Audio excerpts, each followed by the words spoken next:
ওয়ার্ডপ্রেসের একটা site, live site কি করে সি প্যানেল দিয়ে তুলতে হয় সেটা এখন দেখিয়ে দিচ্ছি। ধরেন এই ওয়েবসাইটটা আপনার ওয়ার্ডপ্রেস দিয়ে করা, হ্যাঁ। এই ওয়ার্ডপ্রেসের সাইটটা আপনার এই সি প্যানেলে আপনি কীভাবে রাখবেন, ঠিক আছে। স্কুলের সাইটে আপনি ঢুকবেন, স্কুলের সাইট এটাই, নতুন করে যায় আবার জাম stdoc, এটা এখানে যাবেন।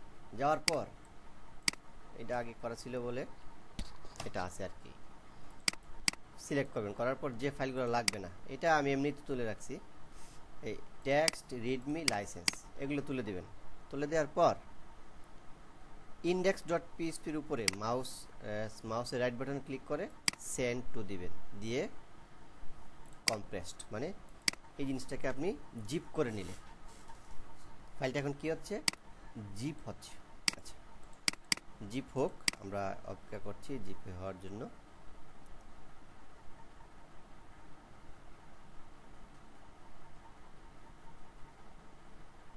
জিপ কেন করবেন, জিপ না করলে তো আপনি সি প্যানেল তুলতে পারবেন না, ঠিক আছে। আচ্ছা, আমাদের জিপ হয়ে গেল, ঠিক আছে। আচ্ছা, এটাকে বলে ব্যাকআপ। আমরা এখন যা করলাম এটা হচ্ছে পুরো সাইডের ব্যাকআপ। এখন আমরা সি প্যানেলের ব্যাকআপ নেব।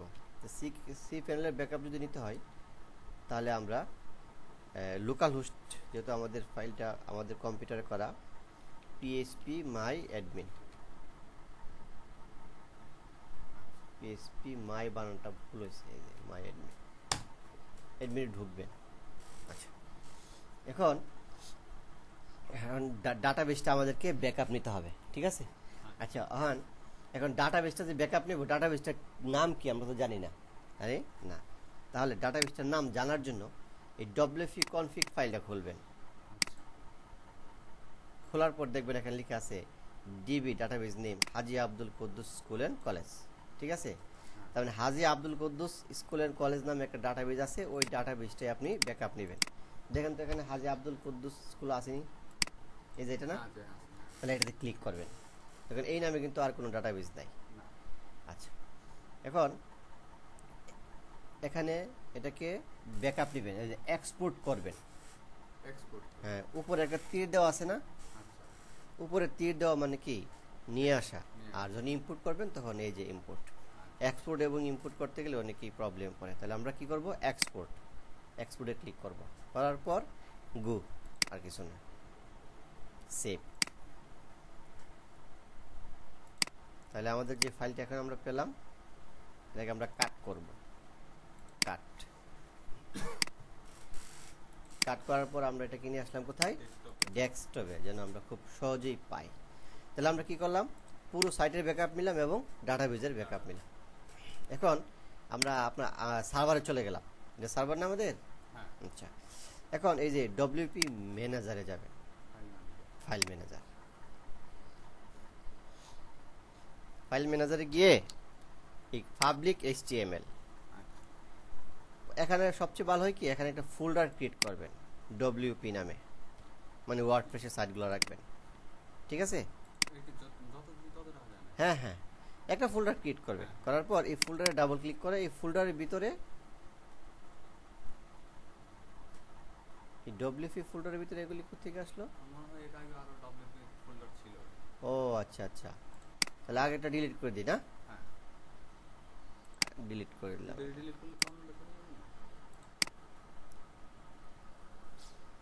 আমরা একটা ডব্লিউপি নামে একটা ফোল্ডার ক্রিয়েট করলাম, ডব্লিউপি। আচ্ছা, এখানে আমরা ফাইলটা আপলোড করব। কোনটা, ওই যে জিপ করেছিলাম না একটা ফাইল, বলছিলেন যে কেন জিপ করব, এই যে ইন্ডেক্স, হ্যাঁ, এটা আপলোড হচ্ছে, আপলোড হোক। এই ফাইলটুকু আপলোড হতে 5 মিনিট বা 10 মিনিট অথবা ইন্টারনেট স্পিডের উপর নির্ভর করে সেটা আপলোড হবে, ততক্ষণ আমাদেরকে অপেক্ষা করতে হবে। আচ্ছা, ফাইল 37.84 MB কমপ্লিট হওয়ার পরে আমরা সি প্যানেলে গিয়ে রিলোড দেবো। এখানে কিন্তু না, এখানে রিলোড দিলে এই ফাইলটা আমাদের হয়ে গেল, আপলোড হয়ে গেল। এখন এটাকে এক্সট্রাক্ট করব কি করে? এক্সট্রাক্ট করা যায় দুইভাবে। রাইট বাটন ক্লিক করে এক্সট্রাকে ক্লিক করলে হবে, অথবা এটা সিলেক্ট করে এখানে ক্লিক করলে হবে। তো আমরা এখানে ক্লিক করলাম, করার পর এখন যদি কোনো ফোল্ডার না ক্রিয়েট করি তাহলে ইন্ডেক্স নামে একটা ফোল্ডারের মধ্যে এর ভিতরে ফাইলগুলো থাকবে। আর যদি এখানে স্কুল লিখে দিই তাহলে স্কুল নামে একটা ফাইলে এই পুরো ফাইলগুলো এক্সট্রাক্ট হবে। আমরা আবার রিলোড দেব। দেখুন স্কুল নামে একটা ফোল্ডার ক্রিয়েট হয়েছে, এই ফোল্ডারের ভিতরে সব কটা ফাইল আছে। এখন এই জিপ ফাইলটাকে আমরা ডিলিট করে দিতে পারি, কিন্তু আমাদের ওয়েবসাইট স্পেসের একটা ব্যাপার আছে। আমাদের ফাইল আপলোডের ব্যাপার গেল, রাইট? আচ্ছা, এখন আমরা এই যে ডাটাবেসটা, ঠিক আছে, আমরা এই ডাটাবেসে কিছু পরিবর্তন আনবো। কি পরিবর্তন আনবো? দেখুন, আমরা যখন আগে আমাদের ওয়েবসাইট থেকে আমাদের এখান থেকে ওয়েবসাইটে পাইতাম, ওপেন করতাম, তখন কি লিখতে হইতো? Local host Haji Abdul Kuddus school and college. কিন্তু আমাদের এখন কি লিখবো? arafatKhan.com/wp/school। তো এই ঠিকানাটা চেঞ্জ করে দিতে হবে না? আচ্ছা, এই ঠিকানাটা চেঞ্জ করবেন কি করে দেখেন। আমি এখান থেকে এই নামটা কপি করে নিলাম, Ctrl+H দিবেন, Ctrl+H দেওয়ার পর http:// ওকে। আচ্ছা, তারপর হচ্ছে লোকাল হোস্ট স্ল্যাশ, তারপর ওই নামটা, তাই না? এটি তো চেঞ্জ হবে। কি দিয়ে চেঞ্জ হবে? http:// arafatKhan, এই ডোমেইন নাম ঠিক আছে? .com/ ওই যে একটা ফোল্ডার ক্রিয়েট করছিলাম, এরপরে ওই স্কুল, তাই না? ব্যাচে দেন। তার মানে এখন এই আইডি থেকে এই ঠিকানায় ওয়েবসাইটটা পাওয়া যাবে, ঠিক আছে? ব্যাচে দিলে দেখবেন প্রায় 620টা চেঞ্জ করতে হবে। যদি একটা একটা করে চেঞ্জ করে অনেক সময় লাগবে, সেই জন্য বেস রিপ্লেস দিয়ে দিবেন। তাহলে এই সেভ দিবেন, সেভ দিয়ে এই ফাইলগুলোকে ক্লোজ করে দিবেন, ঠিক আছে? আমার ফাইলগুলো আমি ক্লোজ করে দিই। আচ্ছা, এখন এটাকে কি করবেন? আপনি আপলোড করে দিবেন, ঠিক আছে? আচ্ছা, আপলোড করবেন কোথায়? এখন সি প্যানেলে যান, যাওয়ার পর একটা ডাটাবেস ক্রিয়েট করেন। এই যে MySQL ডাটাবেস, স্কুলের নাম দেন, ডাটাবেসটার নাম দেন স্কুল, ঠিক আছে? এই যে একটা ক্রিয়েট ডাটাবেস, স্কুল নামে একটা ডাটাবেস ক্রিয়েট হয়ে গেল। তাহলে আমরা এটা কপি করে নিয়ে নিই, নিয়ে MS Word ফাইলে একটা সুন্দর করে সাজিয়ে লিখবো যে ডাটাবেস নেম DB নেম,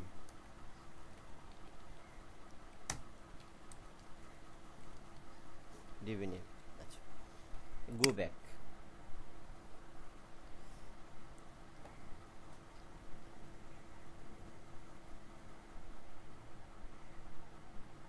এগুলি কেটে দেই, তারপর এখানে কম আছে তো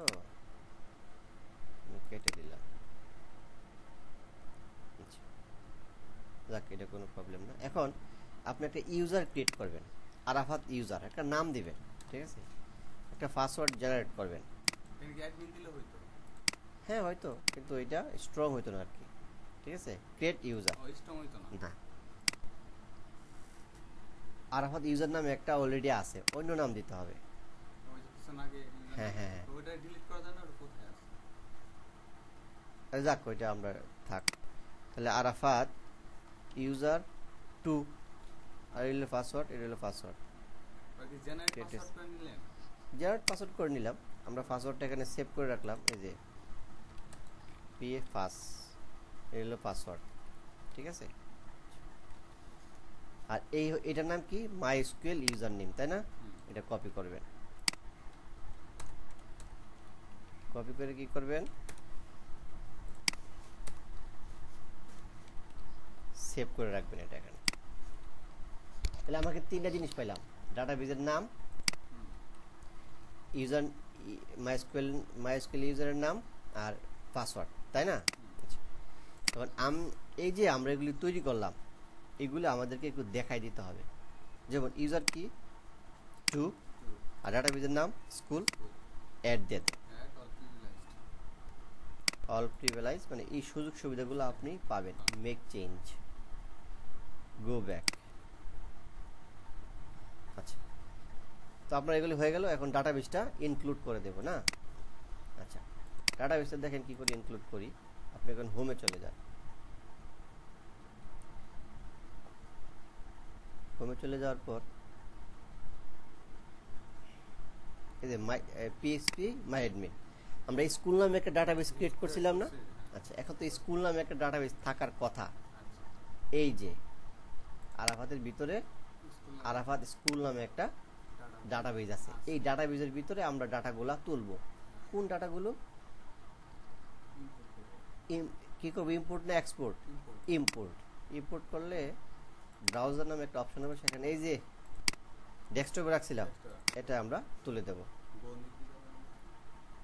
গো।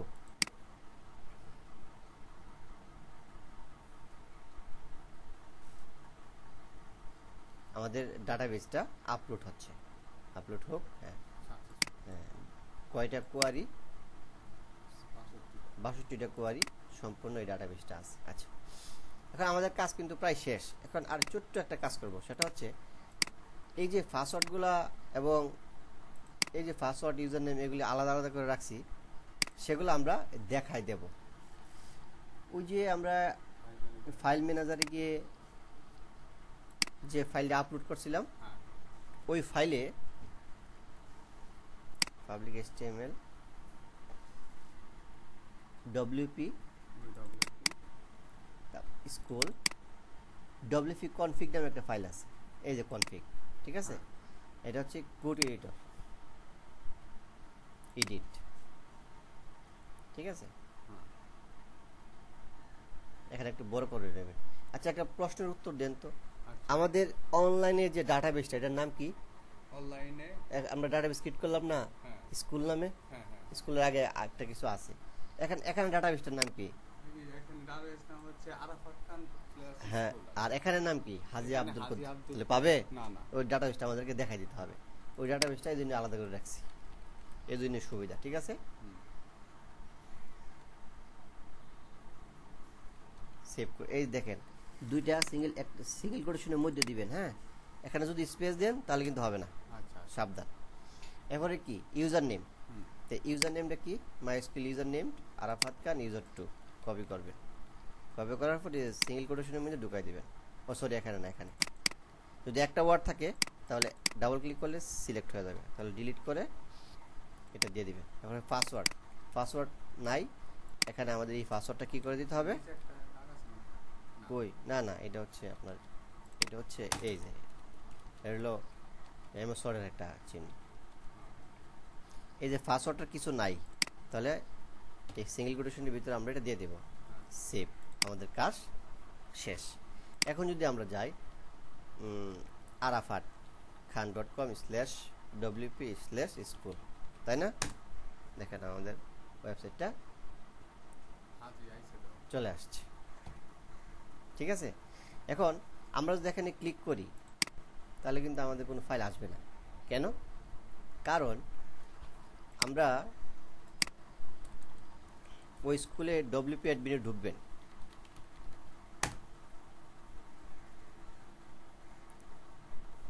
ঢোকার পর ইউজার নেম দিবেন, পাসওয়ার্ড দিবেন, পাসওয়ার্ড দিয়ে ঢুকবেন। ঢোকার পর আপনি হ্যাঁ স্কুল এবং স্কুল নামে আইডি এবং পাসওয়ার্ড ছিল, এটা আপনি চেঞ্জ করে নিতে পারবেন পরে। আচ্ছা, ঢোকার পর ছোট্ট একটা কাজ, সেটিংয়ে গিয়ে পারমালিঙ্ক গিয়ে এই যে ফার্স্ট নেম যদি ক্লিক করা থাকে জাস্ট সেভ চেঞ্জ দিয়ে দিবেন। আর যেখানে ক্লিক করা না থাকে, যদি এখানে থাকে তাহলে এখানে এটা সিলেক্ট করে সেভ চেঞ্জ দিয়ে দিবেন। আপনার কাজ পুরোপুরি শেষ। এখন আমরা এখানে একটা রিফ্রেশ দেব। রিফ্রেশ দেওয়ার পর আমরা যেখানে ক্লিক করি না কেন এটা ওপেন হবে। যেমন পরিস্থিতি ক্লিক করলাম, তাহলে দেখুন আমাদের পরিস্থিতির এটা চলে আসলো, ঠিক আছে? আমরা ধরুন একটা ব্লগে গেলাম, ব্লগে গিয়ে আমরা এখানে লিখলাম একটি ভালো ফলাফলের আপনারা যা করণীয়, দেখছেন সবকটাই এখানে চলে আসছে। তো এইভাবেই ওয়ার্ডপ্রেসের একটা সাইট সরাসরি লাইভ করা হয়। ধন্যবাদ টিউটোরিয়ালটি দেখার জন্য।